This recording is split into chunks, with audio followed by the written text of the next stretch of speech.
Bonjour à tous, j'espère que vous allez bien.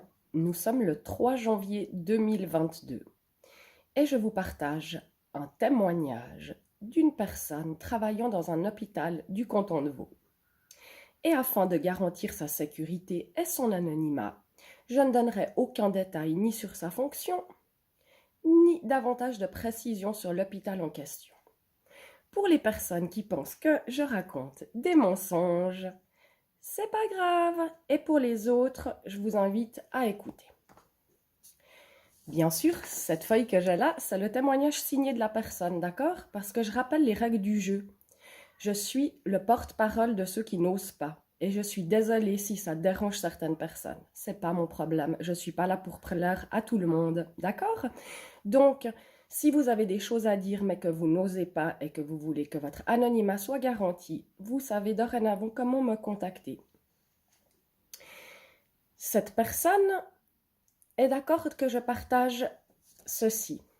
Un témoignage plus précis est transmis à l'avocat parce qu'il y a des données que je ne peux pas transmettre ici, afin que cette personne ne soit pas identifiée parce qu'elle a peur. Comme beaucoup de gens sont terrifiés à l'idée de parler. Mais elle a eu le courage. Donc, je lis son témoignage. Quand le vaccin est arrivé, notre direction nous a dit de nous faire vacciner. Nous avons reçu des mails pour motiver les troupes à se faire vacciner.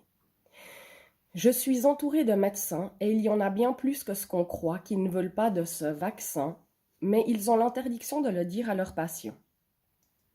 J'ai reçu un mail de ma direction me disant que je ne tenais pas ma position car je ne voulais pas inciter les membres de mon équipe à faire cette injection. Ceci est contre mes valeurs et me met mal à l'aise, surtout suite aux nombreux effets secondaires que j'ai pu constater chez les jeunes et les moins jeunes. Mais ils ont insisté et dit que de toute façon, tout le monde devrait le faire, les enfants des 12 ans aussi bien que les femmes enceintes, et ceci tous les 6 mois. Et je pense que ça va encore évoluer, vu que le 8 janvier, on commence la vaccination des 5-11 ans.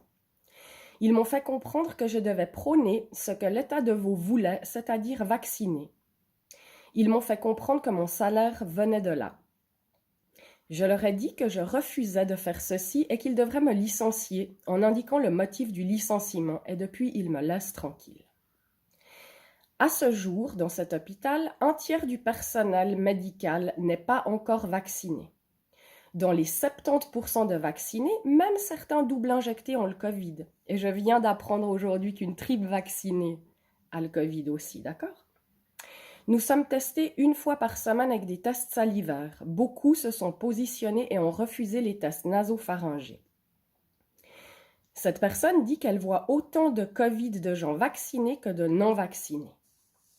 Je vois beaucoup d'enfants avec le virus s'étend, mais ces enfants n'ont qu'un simple rhume, comparé à 2015, où c'était très lourd en grippe.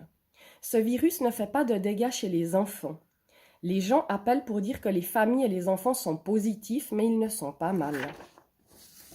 Depuis 2 semaines, je vois davantage de Covid, mais les gens ne sont pas particulièrement mal, sauf les personnes âgées avec comorbidité. Nous avons oublié les maladies graves et on n'en parle plus. Effet secondaire vaccin. Il y a 2 mois, il y a eu apparemment une pénurie de traitements dans certaines pharmacies contre le zona, tellement il y a eu de cas après vaccination. Donc, si vous êtes pharmacien, contactez-moi, ça m'intéresse vraiment et je vais faire mes petites recherches pour savoir s'il y a effectivement eu une pénurie de zona dans certaines pharmacies. Ça serait très intéressant. Et j'aimerais bien aussi l'augmentation des anxiolytiques dans les pharmacies. Si quelqu'un pouvait faire un petit comparatif avec il y a 2 ans ou 3 ans, ça serait très intéressant. Ce qui choque cette personne, ce sont les jeunes qui viennent avec des douleurs cardiaques, une sensation d'être compressés à la poitrine. Ils sont tout blancs, transpirent et certains sont revenus 3 fois. Ils sont double vaccinés. Elle ne voyait pas cela les années précédentes, elle ne voit plus la même patientèle. Cette année, elle voit des jeunes avec douleurs cardiaques, des thromboses chez un peu tous les âges, dont un de 30 ans. Cette injection fait moins de dégâts chez les personnes âgées que chez les jeunes. Pour conclure, elle dit « Je me suis sentie longtemps en porte-à-faux. Au téléphone, j'étais obligée de demander si les gens étaient vaccinés ou pas. Certains répondaient non fermement et d'autres étaient davantage sur la retenue et se sentaient coupables de ne pas l'être. Lorsqu'on me demandait si j'étais vaccinée, j'ai mis du temps pour oser assumer et dire que non, car j'avais l'impression de devoir quelque chose à l'institution. Mais lorsque les gens entendent que je ne le suis pas, je les entends me répondre que cela fait du bien de l'entendre venant de quelqu'un travaillant dans le médical. Même si j'ai eu longtemps peur de perdre mon travail, aujourd'hui j'écoute mes tripes qui me disent non. Si on me demande pourquoi, je réponds que je ne veux pas faire cela à mon corps, mais qu'ils doivent se sentir libres de le faire s'ils sentent que c'est juste pour eux. Merci. Merci pour ce témoignage. Je certifie sur l'honneur que mes dires sont le reflet de la réalité que je vis et j'atteste par ma signature que mes propos sont garantis exacts. Donc, les amis, si vous avez des choses à partager, n'hésitez pas. Même si ça dérange, c'est pas du tout un problème pour moi. Alors, bonne chance à tous et à bientôt.